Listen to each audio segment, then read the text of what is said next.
Everybody, quick little message on safety before today's video. We're going to look at two words, ACTS, A-C-T-S, and PROVE, P-R-O-V-E. A-C-T-S stands for A, assume every firearm is loaded. C, control where it's pointed in a safe direction. T, keep your finger off the trigger. S, you want to safe check the gun. Brings us to the word PROVE. P stands for point it in a safe direction. R, remove all ammunition, either remove your magazine or open the fixed magazine and remove all ammunition. Cycle the action a few times.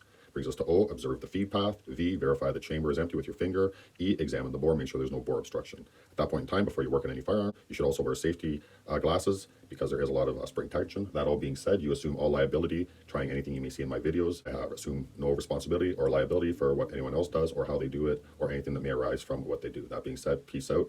Enjoy the video. Hey everybody, welcome back to John's Firearms 705. Today's video is going to be a little comparison on a couple of little Feyachi red dots I picked up off Amazon. They are budget friendly, pretty cheap. They're simply going on some 22 rifles, so they don't need to be too fancy. That being said, let's go ahead with the comparison. We have on the one side here, we have the RDS25 red dot. On the other side, we have the V30. As far as price goes, the 25 here, the RDS25 that is, sorry, that ranges in price. It's up and down. It can be, I've seen it anywhere from $29 up to about $40.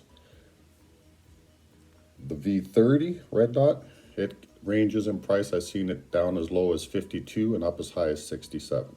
So this one is a little bit more expensive. Now, as far as the stats, they're all the same for most of them, basically. You know, there's just one-time magnification. It's just a straight-through look. The 25 has a 4 MOA. The V30 has a 2 MOA. That's the only difference. The sight window's 20 mil. Multi-coated lenses. What else are we looking at here? They're both 1 MOA per click. Now, it's interesting, too. They both have the same setup for your elevation and your windage. Your little screw comes off and it has a little part on the top that's raised you can turn around and use to adjust your windage and your elevation. And it works pretty good. It's pretty nice. They say it's 1 MOA per click. I haven't had them at the range, so I can't confirm that. The adjustment range on the 25 is 30 MOA. The adjustment range on the 30 is 45 MOA. They both take these little wee button-sized batteries. Both came with 2 batteries, so that was kind of nice. Additional features on the 30, it has a auto on-off.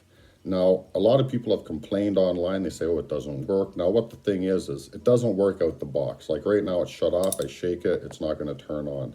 But on the other side, once I turn the power on, okay, I didn't right now, but once I turn the power on, if you leave it for a period of time, it says it could be up to an hour. I've timed it. It's been about 11, 12 minutes. It'll shut itself off.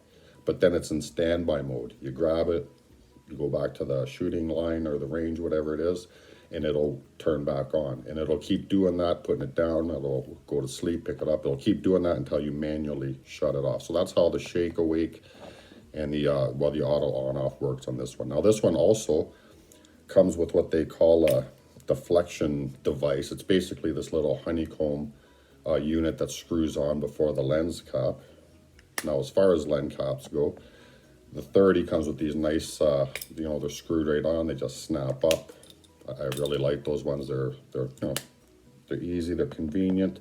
The cheaper model, it has, you know, they're just on rubber. You got to kind of pop them off, and it's a bit of a pain. But I mean, you know, whatever, it works. So that being said, you know, the only other thing I could tell you is they both come with these 1-inch risers. The cheaper model, the 25, okay. The riser is a true one. It just attaches right into the Picatinny rail that's on the bottom of the optic. Just goes right in, you tighten it down, and then you put that on. You know how it works. For the 30, the 1-inch riser, it doesn't just go into the Picatinny rail that's on the sight.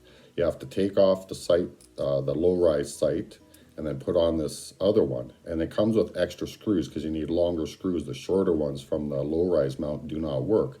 However, the longer screws, they're too long. When you tighten them as much as they go, this thing wobbles like an SOB. You use the small screws, it doesn't tighten down. So I had to Dremel 4 screws down to get it to work and tighten up. So if you order this one, you will most likely have to do that. A lot of reviews said the screws don't work. A lot of people sent it back for that. I just, you know, kind of smithed it down a little bit, got it to work. So that being said, I think that's pretty much everything on my review. I haven't had them at the range yet. The cheaper one has 11 brightness settings. You just turn it off and on with the dial that's on below the cap for our battery compartment. You just turn it off and on there. Of course, for the more expensive one, it has the on-off button and your brightness levels up and down. I believe this one had 10 settings. This one had 11. Now, I'll tell you, as far as the red dot goes, the cheaper model, the red dot, if you get up to the 11, it gets a little bit like a shattered look. It's not a nice crisp dot. But at 10 and down, it's pretty crisp. So that's not too bad.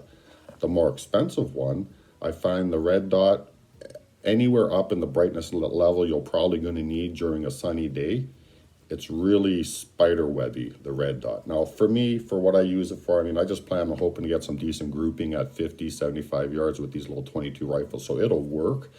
But if you're looking for something a little bit more accurate, a little bit more refined, these probably aren't the red dots for you. If you want one that's a little bit crisper red dot, it's this one. So of the two, for the price difference, the only difference with this one really having the auto on-off feature, which, you know what, I could take it or leave it. I don't really, I'm not really too worried about that. I would probably buy the cheaper one a second time. Now, as far as when they came in the shipping, the cheaper one just came in a cardboard box. The little more expensive one came in this, you know, fancy looking little tack box, and it's got some sponge. And they both come with the exact same thing as the 1-inch riser, a couple of Allen keys for the riser, Picatinny screw rails, and for the low rise they both come with a, you know, a little lens cloth, like I said, a couple of batteries.